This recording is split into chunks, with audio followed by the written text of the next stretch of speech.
makipag-usap ka sa Diyos ng personal. Sige po, kausapin mo. Kung ano ang kailangan mo, sabihin mo at hingin mo. Kung kagalingan, hingin mo ang kagalingan. Kung pera, hingin mo ang pera, magkano. Kung kaayusan ng pamilya, hingin mo na maayos ang iyong pamilya. Kailangan magkaroon ka ng buhay na karanasan na pag ikay humingi, ikaw ay tatanggap. Laging ating alalahanin, kapag ikay dadalangin, paniwalaan mong natanggap mo na. Amen. When you pray, believe that you receive it, and then you shall have it. Kaya, sige po, kausapin mo ang Diyos. Maging buhay na karanasan sa bawat isa ang kanyang kadakilaan. Walang malaking suliranin na hindi niya kayang lutasin. Walang krisis na hindi kaya niyang ikaw at ako'y pagtagumpayin. Kailangan maranasan mo ang kadakilaan ng Diyos. Ang kadakilaan ng Diyos ay sa imposible. Amen? Pag walang imposible kang kalagayan sa buhay, I'm sorry for you, hindi ka aangat. Hello? So, hindi po nakagugulat ang imposible dahil yun ang pagdadalhan sa atin. Because faith work when you don't understand what is happening to you. Pag nalalaman mo, faith is unnecessary. Kaya kung hindi mo alam, use your faith. Amen? Kaya sabihin mo, salamat at marami tayong pinagdaraan ng pagsubok. Salamat at maraming nanunukso. Salamat sa maraming kabiguan. At salamat sapagkat ang pinagdadalhan mo sa akin ay mataas at malapad na kalagayan. Amen? Ang Diyos po'y dakila. At wala po tayong may pagmamalaki. Power is total dependence on Him. Ulitin kong muli, ang ating ipagmamalaki lagi ay ang Diyos. Kung mahina ka, at ako'y malakas doon sa bahagi ng iyong buhay na mahina, ikaw ay susuplayan ka ng lakas ko. At kung ako na may mahina at malakas ka doon, then tustusan mo ako doon sa kahinaan ko dahil walang isang walang kahinaan. Sabihin mo sa iyong katabi, no man is an island. You cannot walk alone. We need one another. Yan po yung pagkakamali ng iba, nagso-solo flight. Huwag po. Dahil laging iyong unawain, hindi mo kita ang iyong likod. Pero kung may kasama ka, mayroong magtatanggol sa iyong likuran. Amen po ba? At ang isang palatandaan na ikay umuunlad, dumarami ang iyong kaibigan na nadadala mo sa Panginoon. Tingnan mo uli ang iyong katabi. May nadala ka na ba sa Panginoon?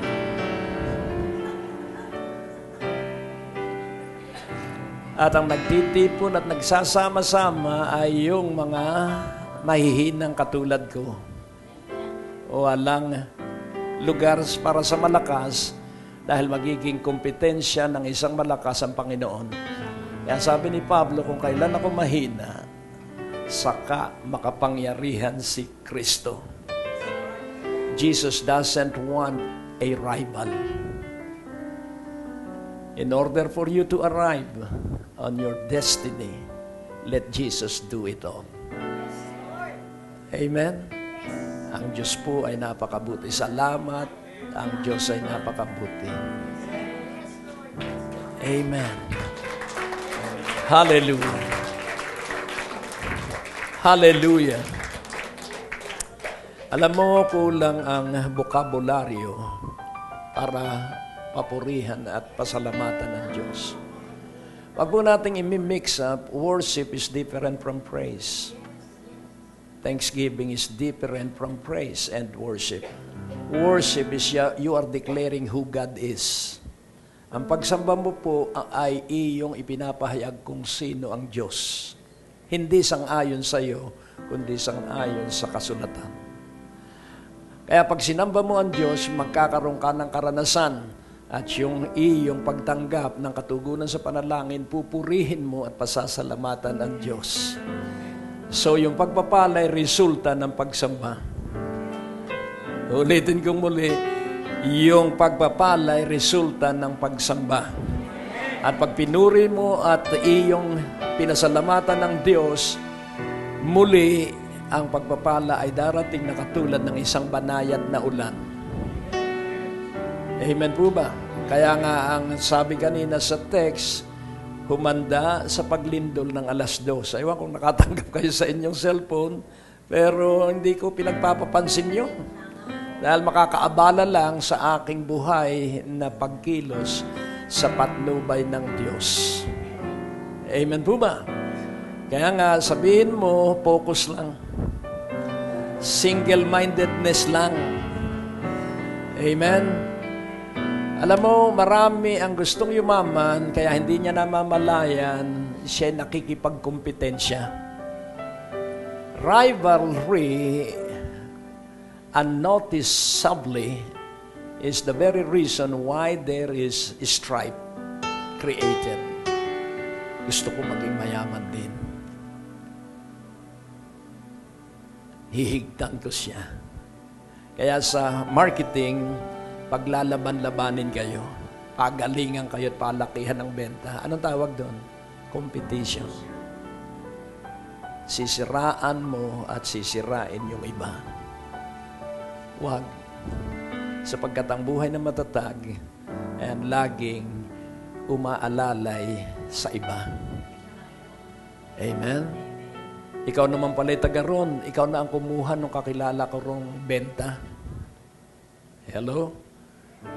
Dahil kailangan ng pagbibenta na bibigyan mo ng service yung iyong binentahan.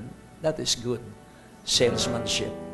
Hindi mo pinababayaan na pagkabenta, bahala kayo. Hindi po.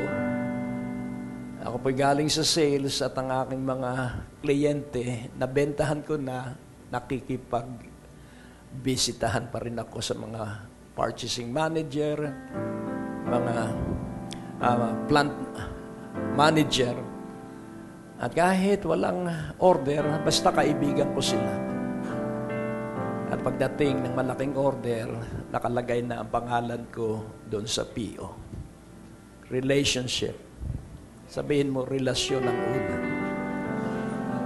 At pag tama ang relasyon mo sa asawa mo, magiging tama ang relasyon mo sa kapwa-tao mo. Hindi pwedeng sabihin mo, bahala ka sa buhay mo. Hindi pwede yung ganong relasyon sa asawa. Hello? At mararanasan mo ang makapangyarihang pagkilos ng Diyos sa iyo.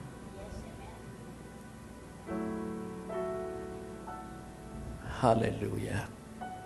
Aming Ama, kaya po kami pinagsasama-sama mo dahil ang salita ng Diyos ay napakaliwanag. Na dahil po sa mga mahirap at mahina, the anointing will be given to everyone na magpapalakas ng loob ng nanghihina at tutulong sa mga kapuspanan.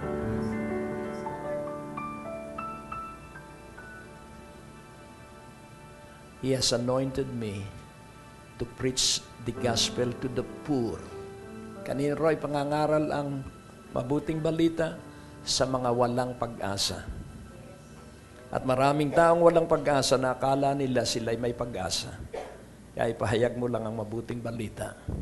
At mararanasan mo at mararamdaman mo ang pagsama ng Diyos sa iyo.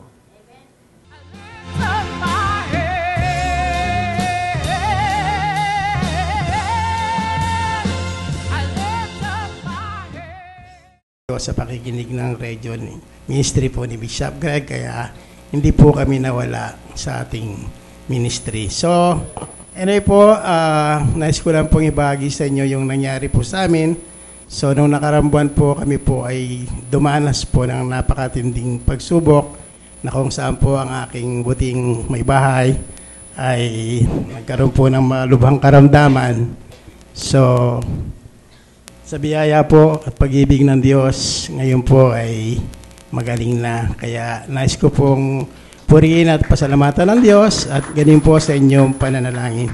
So, doon po namin naranasan na totoo po na minsan inaalaw po ng Panginoon na makaranas po tayo ng mga ganong pagsubok dahil doon po natin mararanasan ang kapangyarihan ng Panginoon, ang kanyang katapatan, ang kanyang kabutihan, at ang kanyang kadakilaan. Kaya tunay nga po, hindi ko po alam kung paano ko pasasalamatan ng Panginoon. Talagang isa pong himala ang ginawa niya sa aking may bahay. Kaya muli, purihin po ang Diyos at maraming salamat po sa lahat ng nalalangin sa aking butiing masama. Okay? Po, good evening din po sa bawat isa. Bagamat kami ay hindi nakapag-revival for how many weeks po, mga 1 month yata. And I really thank the Lord sa kabutihan at katapatan niya sa buhay ko dahil po hindi ko po kayang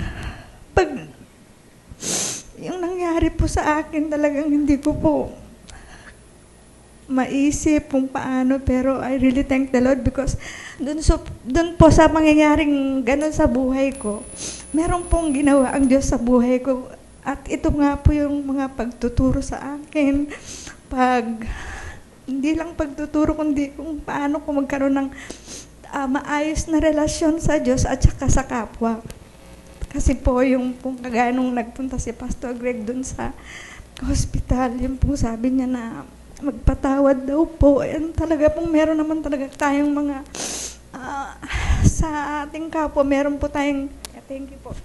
Meron po tayong kinaiinisan na kung tutusin po na wala naman kaming sa akin po marami pong akong hinanakit sa even sa aking husband kasi minsan pag nag-share ako parang iba po yung dating, pero I really thank the Lord na sa ganong pangyayari, tinuruan ako ni Lord kung paano ko iayos yung sarili ko. At talaga pong meron pong ginawa si Lord na talagang yung sinasabi nga po ni Pastor na may mararanasan ka na talagang talaga pong ang Panginoon napakabuti po sa buhay ko. Nabagamat po yung biopsy po ngayon, ang sabi po, ano ba sabi? Hindi yung sa biopsy, yung findings, yung stage. Ikaw magsabi nun kasi ikaw yung... So, yun po yung result po ng biopsy. So, although yung pong nakita sa yun talaga pong napakalaking tumoro bukol sa kanyang kolon, talagang inisip na po ng doktor yung worst scenario. So, purihin po ang Diyos. Yung pong in-expect na worst scenario, hindi po nangyari. Una po yung dapat magkaroon siya ng bag, yung permanent bag sa colostomy po ang tawag doon, yung dudumi ka na sa bag. So, yun po. Pero yun po, nirebuke niya yung doktor nung nagsasabi gano'n, hindi po. Sabi niya, Doc, hindi po mangyayari yan. So, purihin po ang Diyos dahil bago po siya operahan, ang sabi ng doktor, sama niyo, pag-pray niyo po, sabi yung team namin na gagawa ng operation. So, yung pong result ng biopsy, stage 2 lamang po. Ito po ay curable at ang sabi po ng doktor nga ay cure na. Pero may isa pong option para yung recurrence po na kung babalik para assurance, so pwede po ay oral na chemo or injection. Pero ang pananampalataya po ng aking may bahay talagang sa kanya hindi na kailangan. At by faith, hindi na siya babalik. So, yung kanyang yun ang faith at panananalig niya. So, yun nga po, salamat po sa Panginoon, sa kabutihan. Even yung mga prayers niyo po, thank you po talaga. Yung prayers talaga ay may power. Kaya I really thank the Lord kasi hindi ko pwedeng naiiyak po talaga ako. Kung bakit napakabuti ni Lord sa buhay ko. And I really thank the Lord na lahat po ng nangyari sa akin ay talagang inayos po talaga ako ni Lord. And I really thank God. Hindi ko po pwedeng sabihin na hindi ako pagpasalamat sa Diyos. Dahil napakabuti niya, totoo po, na yung sinasabi ni Pastor Greg na napakabuti ni Lord, hindi lang po mabuti, napakabuti talaga. And I really thank God po sa buhay po rin ni Pastor Greg na talaga pong yung mga salita po ng Panginoon ay talagang totoo po. Na kapag sinasabi niya minsan sa akin po minsan nakikinig lang after that. Wala na naman, ganun po. Pero ewan ko po, hindi ko po, kaya nga ang ganda po ng ginawa ng Diyos, hindi po to masama, kundi yung sabi nga dun sa may isang na God turn bad into good. Ginawa ng Diyos na yung nangyari sa akin ay hindi ito nakasama, kundi ito yung nakabuti sa akin. And I really thank God na ang Diyos talaga, ibang klase talaga si Lord kung kumilos sa buhay natin. Kahit na gano'n ang nangyari, meron pa rin siyang, yung talagang pagmamahal niya sa akin, doon ko naranasan. Kaya pong sinasabi dati yung nais kung ika'y maranasan. Sabi ko, bakit hindi ko kaya nararanasan yung gano'n na yung. Tapos ngayon ko nga po naranasan na talagang ang Diyos, ipinakita niya kung gaano siya kabuti sa akin, kung gaano niya ako kamahal, and kung gaano siya great sa buhay ko. Napakabuti talaga ng Panginoon sa buhay ko. And I really gusto kong ibalik sa kanyang lahat ng kapurihan, kalwalhatian. Bagamat po, ito pa po, meron pa po, yung pong bagamat nandun kami sa hospital, hindi po mabigat sa akin, even kay Freddy, sa asawa ko, at saka yung mga financial po, bagamat may malaki pong gastusin, pero I praise God na talagang may mga kamag-anak din kaming nagbigay sa amin, kahit hindi po kami humingi. Kaya po, naalala ko po yung pag nagbigay ka sa Panginoon, hindi kanya pababayaan, even yung mga bagay na kahit nandun ka na sa mga problems na ganun, tinulungan niya po kami sa mga financial, kasi po medyo malaki rin po yung financial na pero nagulat nga po kami dahil sa mga nagbigay sa amin, din po namin akalain na magbibigay sila ng ganung kahalaga. And I thank the Lord talaga na ang Diyos nagbabalik talaga ng mga bagay na kahit nagbigay ka sa Kanya, ibabalik talaga ni Lord sa iyo. At doon ko nakita, Lord, na talagang napakabuti po ni Lord. Hindi po natin hayaan na minsan na isasantabi natin ang Panginoon. Minsan nakakalimutan natin si Lord. So I praise God na bagamat medyo matagal, pasensya na po. Kasi po, napakabuti talaga ni Lord sa buhay namin. And even yung nangyari po na gano'n, naging maayos po yung relasyon po namin ng mag-asawa. Lalo na po, pag nag-ano po kami, sharing po kami pag madaling araw, yung mga 5 po. Ginagawa na po namin, pero ngayon po, ang ganda-ganda po ng pag uusap namin. Dati kasi nagmamadali na siya, ganyan-ganyan po. Kasi magaganito pa raw siya. Pensa naiinis ako dahil hindi pa ako tapos, nagmamadali na siya. Kaya ngayon po talagang maaga na siyang umuwi. Dahil alam niya may sakit ako, hindi ako makakilos ng maayos. And I really thank the Lord na talagang ang Diyos, hindi mo pwedeng yung asawa mo, si Lord talaga ang kikilos. And I really thank you, Lord, sa lahat. And I just want to bring back all the praises, glory, and honor sa Diyos lamang. Thank you po. Maraming salamat.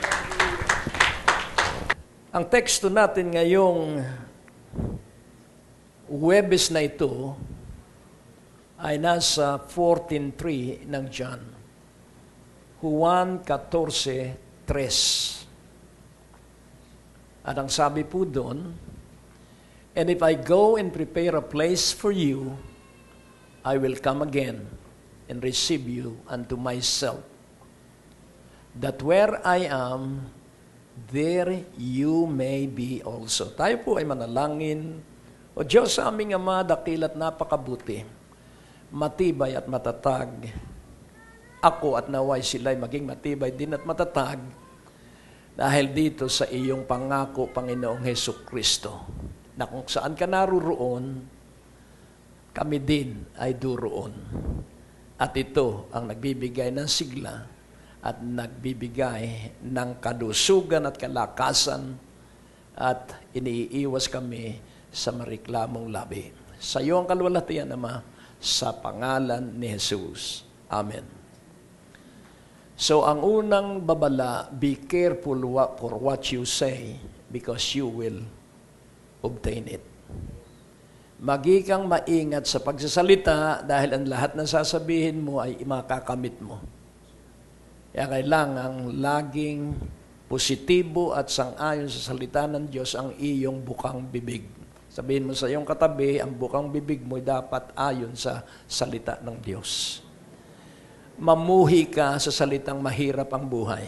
Kamuhian mo yon. At matuto ka na magtiwalang lubusan sa Diyos. At ang titulo ng mensahe, kinuha din natin dito sa teksto. Where I am, there you may be also. Kaya kailangan ito ay isa puso mo, isa isip mo, upang mainguso mo. Ulitin kong muli, isa puso mo, isa isip mo para mainguso mo. So sow it in your heart and think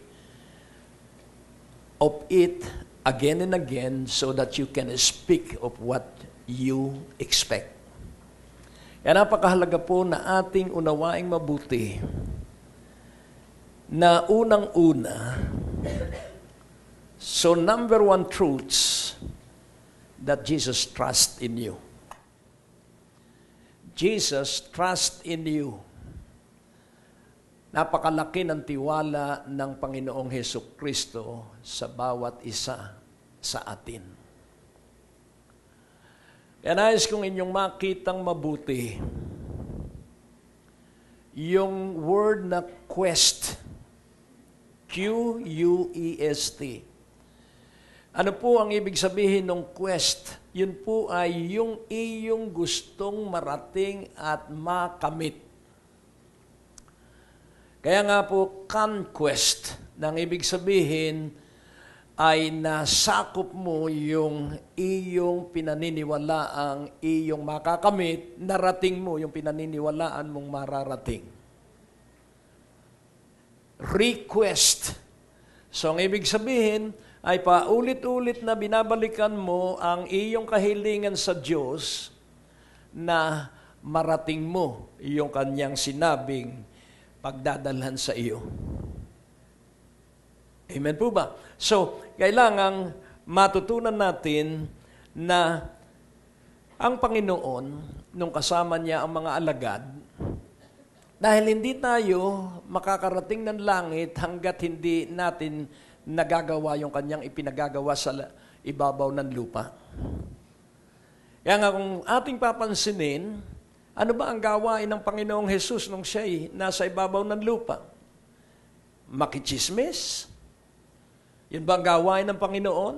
Makinig ng masamang balita? Hindi po. Ang gawain niya ay magpagaling ng may sakit. Tingnan mo ang iyong katabi. Magpagaling ng may sakit, magpalakas ng loob ng nanghihina. Hello? So, on the face of the earth, as Jesus walked, He is overflowing with encouraging word. Lagi niyang pinalalakas ang kalooban ng mahina. Bagamat na ang sabi niya, o kayong mga maliliit ang pananalig, O ye of little faiths. Ilang ulit po niyang sinabi at binanggit sa kanyang mga alagad. Ano po ang little faiths? Ang little faith po, ang ibig sabihin ay meron ka pa ring kinatatakutan. Hello? So, faith that is as big as a mustard seed, fear nothing and fear no one. Faith as big as a mustard seed is focused on Jesus alone. Amen po ba? Kaya nga, kung ating titignan, kayo ba naniniwala na kusang bumagyo na sila ay nasa bangka, na sila ay nasa gitna ng laot? at biglang bumagyo. At ano ang ginagawa ng Panginoong Jesus? Natutulog. So ang isang taong nananalig ay hindi naaaburido. Tingnan mo ang iyong katabi. Dahil ang pagkaaburido ay nagdadala ng sakit at hinanakit. At nung malaki na ang alon at napupuno na yung kanilang bangka, sumigaw na yung mga kasama sa bangka at ang sabi, gising, Panginoon, lulubog tayo. Ano ang sinabi ng Panginoon? Kayong mga maliliit ang pananalig. At inutusan niya ang bagyo, great faith, command the storm to stop. Ang isang pambihirang pananalig ay nag-uutos na mawala ang lahat ng kasamaan sa iyong barangay. Maaari po kayong sumulat sa P.O. Box 4135, Manila, Philippines para po sa inyong mga prayer request at testimonies. At maaari rin po kayo tumawag sa ating telepono bilang 723-8752 sa 726-4110 para sa mga ministry information at ibang mga katanungan. Maaari din po kayo mag-text sa 0919-896-0904, 0915-391-7408 at sa 0922-820-9860. At kung kayo po'y napagpala, hinahamon po namin kayo na magbigay ng donasyon sa gawain ito. Maaari nyo pong ipadala sa Banco de Oro West Green Hills Branch, account name Greg Durante Ministries, account number 219-800-6784. Padala nyo lamang po ang mga deposit slips sa pamamagitan ng fax sa 726-4110 o sa ating email address sa bishopgregdurante@gmail.com. Malugod po namin kayong inaanyayahan sa aming Sunday worship service sa ganap na alas 10 ng umaga sa biyaya ng Diyos Christian Fellowship. Sa second floor, Medicor Building, Ortigas Avenue, Green Hills, San Juan. At maaari nyo rin pong bisitahin ang ating website sa www.gregdurante.com para sa mga preaching resources at iba pang detalye ng ministeryong ito. Hello! Na mangyari ang sinabi ng Biblia na walang masamang makalalapit sa iyong bahay. You have to declare loudly. Hindi ka makikipagsapalaran. Hindi ka paalipin dahil ikaw ay anak ng Diyos at ikaw ay inilagay sa isang posisyon that you have power and authority. Amen po ba? At tinanong ng Panginoon ang Ama, dahil nagreklamo ang ama na ang kanyang anak ay inaalihan ng demonyo at isinusugba sa apoy at pagminsan sa tubig. Ano ang gusto mong gagawin ko? Sabi ng tanong ng Panginoon. Kung ibig mo po, palayain mo ang aking anak. Inilapit ko po sa iyong mga alagad, pero hindi po lumayas ang demonyo. Tingnan mo ang iyong katabi. Kaya hindi umuunlad, hindi ka nagpapalayas ng demonyo. Tanggap mo ang kahirapan na para bang yun ay buhay mo na.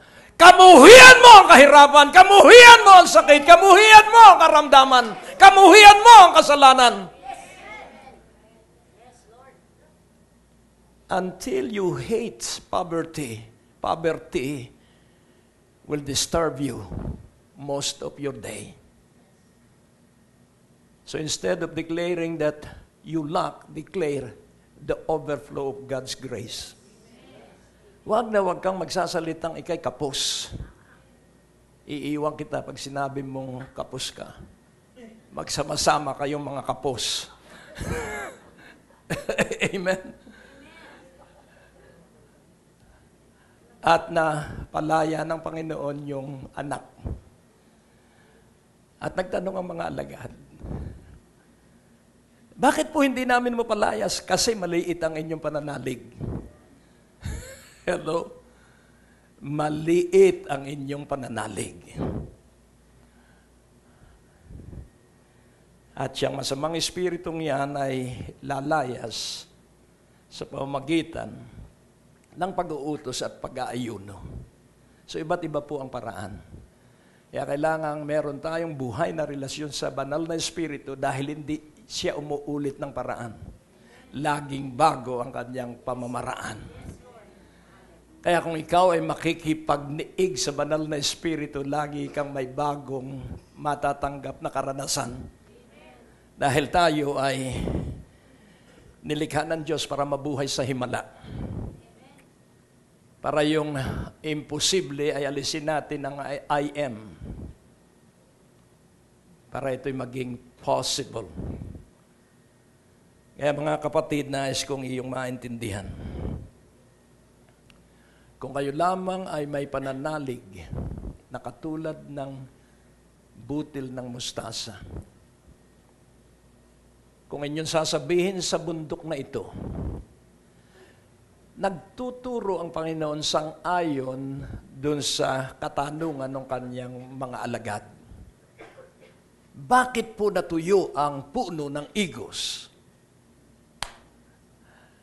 Bakit po na palaya ang inaalihan ng masamang espiritu? At laging tandaan mo, sa bawat katanungan, may pagsisiwalat na ibibigay sa iyo ang banal na espiritu. Because God has given us the spirit of wisdom and revelation. And wisdom will always flow if you fear God. Because the fear of the Lord is the beginning of wisdom. And when you fear God, you revere Him, you adore Him, you worship Him, then revelation will come one after the other in any given situation of life. Napakaganda po ng Diyos. At laging tandaan mo, sa daigdig, kayo daraan sa iba't ibang pagsubok. Sino po ang nagsabi? Ang Panginoon. But be of good cheer. I have overcome the world. So yung lahat ng ating pagdadaanan, isa po ang mangyayari sa atin if you activate your faith. You will be an overcomer. And to be an overcomer, impossibility situation need to arise. Nakukuha niyo po. Kaya nga, kailangan ang mga anak ng Diyos ay maaliwalas lagi ang mukha na hindi halata na maraming problema. Tingnan mo ulit ang iyong katabi at sabihin mo, nasa tama ba akong lugar? So, wala pong pwedeng magmalaki sa isa't isa. Tayo pong lahat ay dumaraan sa iba't ibang pagsubok. So, nais kong iyong maunawaan on how Jesus trusts you. Hindi ka susubukin nang hindi ka inihanda ng Diyos para idaan doon. God prepares us before we shall pass through test. Inihanda na tayo ng Diyos bago tayo idaan sa mga pagsubok. Kaya't napakaganda po na iyong maintindihan na ikaw ay iniibig ng Diyos. Naniniwala ka bang iniibig ka ng Diyos? At naniniwala ka bang ikay mapapapunta dun sa kinaroroonan ng Panginoon? Sino ang pupunta roon sa kanyang kinaroroonan? Ang mga nagtanong sa kanya, ang mga alagad, paano po kami pupunta roon at saan kami pupunta? At alin po ang daan? At ang sabi ng Panginoon, ang daan ay ako. I am the way, the truth, and the life. At ang mga pupunta roon, yung mga discipleship po natin kulang, yung mga teaching about discipleship. Ang discipleship po dapat ay turuang magpagaling ng may sakit yung mga alagad. Hindi yung magkukopong-kopong lang at magsasama-sama lang at magkukwentuhan lamang at magkakainan. Hindi po. Kailangan turuan yung mga alagad na pumunta kung saan maraming mangkukulam. Tahimik. That is true discipleship training. Kaya napakahalaga po na ating maunawaan at intindihing mabuti na ang ating paligid ay punong-puno ng kasamaan. Yan po, nasa hangin yan. Pero maliwanag ang Biblia that if you make Him, the Lord, the Most High God, your habitation, evil shall not come near your tent. Pestilence, plague cannot go near you. At yun po yung salita ng Diyos. At yun po ang nagpahayag noon. Ang Psalms 91 po ay awit ni Moses. At kung alalahanin mo ang buhay ni Moses, siya po ay lumakad sa isang lugar na walang sanitasyon, sa isang lugar na walang sibilisasyon. Siya'y naglakbay ay sa lugar na masukal at napakaraming mababangis na hayop. At kung mapapansin mo doon sa kanilang paglalakbay mula Ehipto hanggang sa lupang pangako, sila ay sinasanay ng Diyos sa buhay ng lubusang pagtitiwala sa Kanya. Kaya kailangang mahalin mo ang iyong asawa at huwag mong sabihin, hindi dapat ikaw ang napangasawa ko. Hindi, siya ang iyong dapat na asawa. Amen? Kaya kung hindi mo siya maibig at huwag mong ikukwento ang kanyang masamang ugali. Dahil pag ikinuwento mo ang masama niyang ugali, dahil ikay masama ang ugali, kaya masama ang ugali ng iyong asawa. Tahimik. Laging iyan po ang laging tatandaan natin. Hindi pwedeng isa lang ang masama ang ugali, dalawang masamang ugali na magbabago. Kaya nga sa inyong pananalig, sabi ni Pedro, idagrag ninyo ang magagandang ugali. Amen po ba? Dahil kahit ano ang husay natin, kung masama ang ugali natin, hindi mahahamon yung mga taong makakarinig at makakakita sa atin. Kaya nga po nais kong ipaunawa sa bawat may pandinig, para tayo ay makarating doon sa kinaroroonan ng Panginoon. Habang nasa lupa, gawin natin yung kanyang ipinagagawa. Ano ang utos ng Panginoon? So, ang Great Commission is this: make all disciple of all nations. Make disciple of all nations. Go and preach the gospel. And this gospel of the kingdom shall be preached all over the world. Ito lamang po ang utos na hindi ginawa ng Panginoong Hesukristo dahil ito'y ipinagkatiwala niya sa kanyang mga alagad. Sapagkat ang Panginoong Hesukristo ay nabuhay lamang, siya'y paikot-ikot lamang sa Galilea, sa Samaria at doon sa paligid ng Jerusalem. Hindi siya nakapaglakbay sa buong daigdig. Dahil yon ay itinakda niya ay sa iyo at sa akin. Amen po ba? At kailangan na nauunawaan mo kung ano ang Ebanghelyo. Preach the gospel to all creation. Kaya nga ating intindihing mabuti sa John 14:12. Kailangan magsanay ka na sundin ang Panginoon. Verily, verily, I say unto you, he that believeth on me, the works that I do, shall he do also. Napakasimple po nito pag isinalin mo sa Tagalog. Katotohanan sinasabi ko sa inyo, siyang sumasampalataya, siyang naniniwala sa akin, lahat ng ginawa ko ay magagawa rin ng naniniwala sa akin. Kaya kung may nararamdaman kang pagtatai, pagalingin mo ang iyong sarili. Hello? So, declare the Word of God in your body. So, the works that I do, ang mga gawain na aking ginawa, inyo rin itong gagawin. Ano ba ang ginawa ng Panginoong Jesus? Simple, pinakain niya ang 5,000. At sa ikalawang pagkakataon, pinakain niya ang 4,000. At laging may sobra. Kaya nga ang Panginoon, pag gumawa, sobra ang kanyang pagpapala.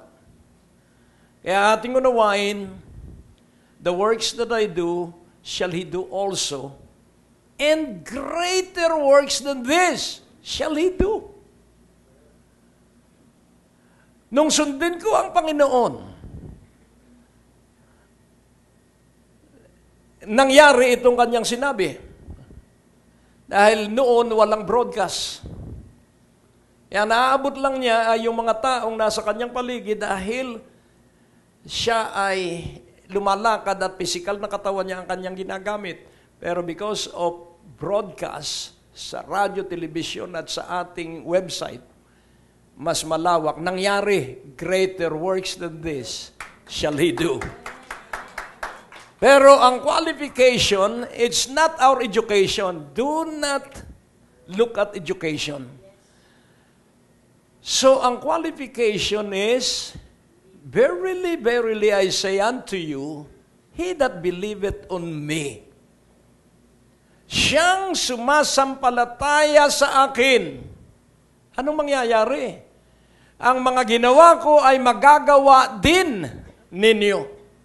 At higit sa mga ginawa ko na nakita nila, nagtuturo siya na may katibayan. Dahil kanyang ipinakita kung paano siya gumawa. Done this shall He do because I go unto my Father. So dito makikita po natin na hindi ako ang gumagawa, siya rin. Yung hindi niya nagawa nung siya ay nasa katawang tao, ngayon nagagawa niya sa pamamagitan ko at sa pamamagitan ng bawat isa sa inyong nakaupo ngayon.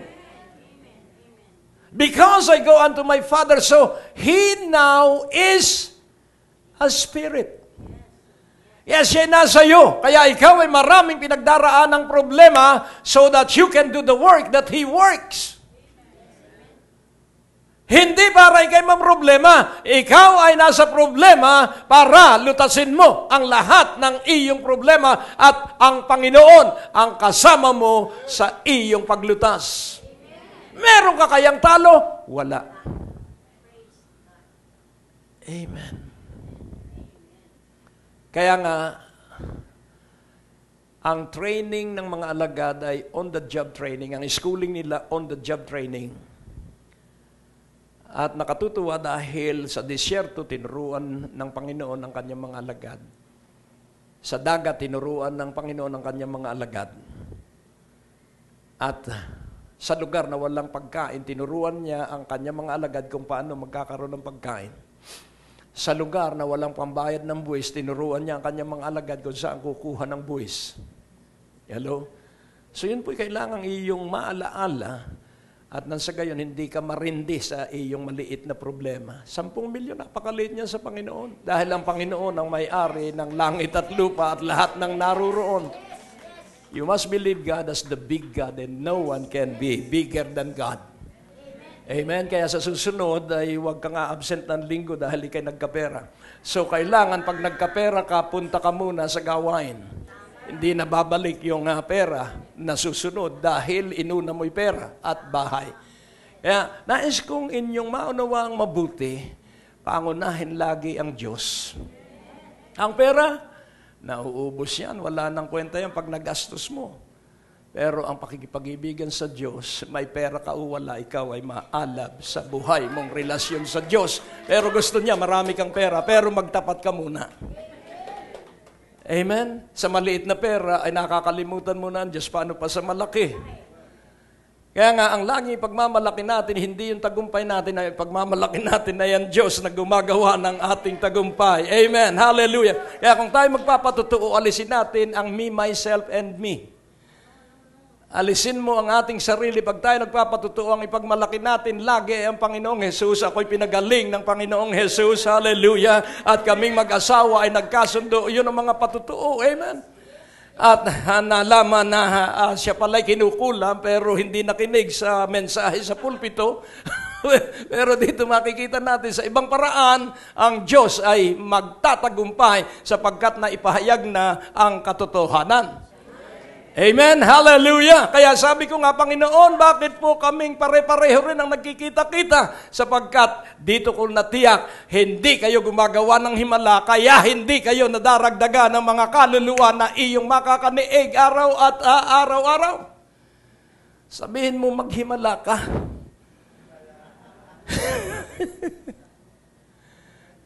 Hindi yan po ang buhay.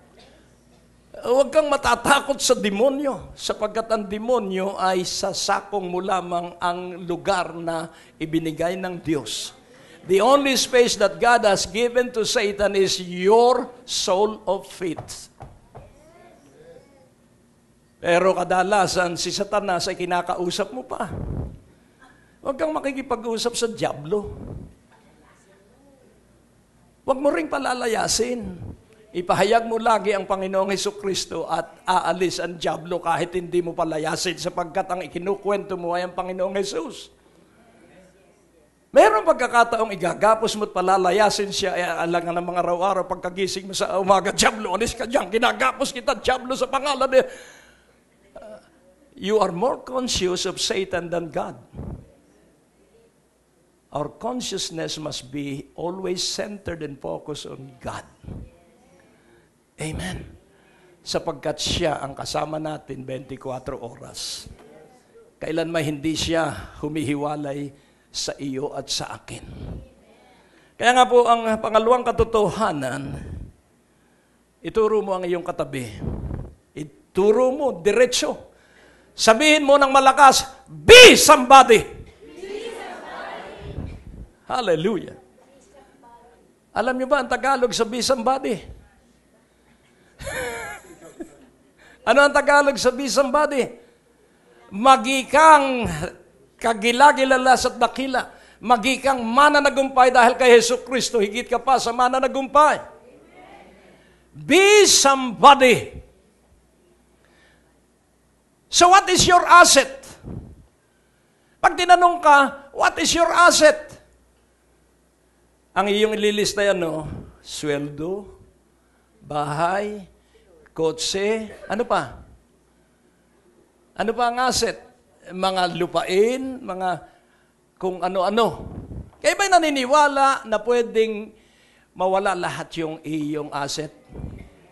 Subalit nais kong ipaunawa sa inyo that your asset that cannot be taken away from you is your brain. Your brain is your asset. God has placed in every one of us brilliant brain. Napakatalino mo. Inuuto ka lang ng mga demonyo.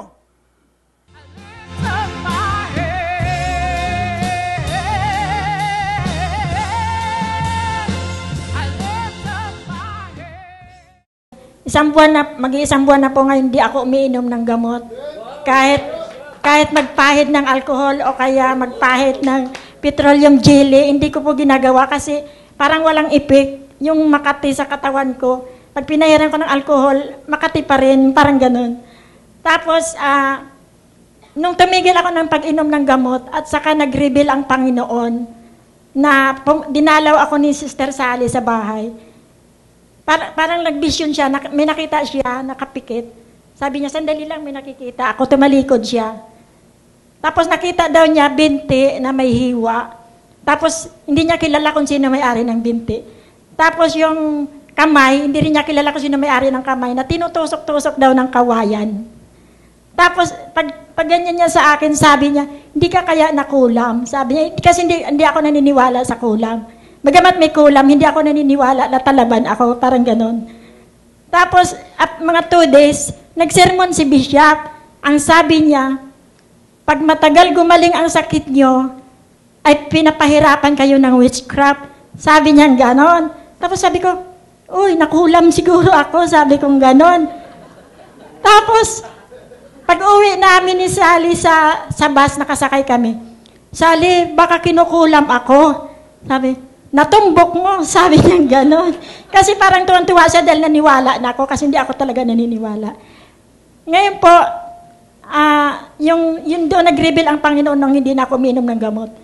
Tapos, tumawag ako kila Bishop, ay wala siya na malingki daw sila ni Sister Alita. Sabi ni si Brother Jong, ang nakausap ko, nagkwento ngayon ako kay Brother Jong.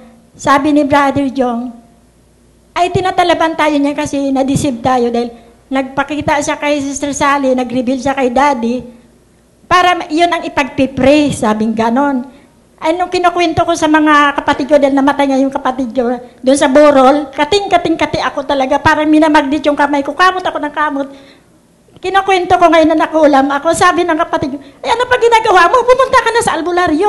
Ay, hindi. Sabi ko, hindi kami pwedeng magpagamot sa albularyo. Mas mataas ang tingin namin sa pastor kaysa sa mga albularyo na yan. Sabi ko, mga albularyo, wala nga pinag-aralan yan. Pupunta nga ako sa doktor, wag na lang sa albularyo. Sabi ko, gano'n. Ay, bahala ka. Yung tigas ang ulo mo, sabi nilang gano'n. Ay, di natatawa lang ako. Tapos, nung di gano'n, nung pagka nalibing na yung nakrimit na yung kapatid ko, pag uwi ko sa amin, wala na yung kati, hindi na ako nangangati. Magaling na yung paa ko. Tapos, sabi ni Brother Jong, kaya yun nagpakita kay Sally at nag-reveal kay Daddy para maipagpipray.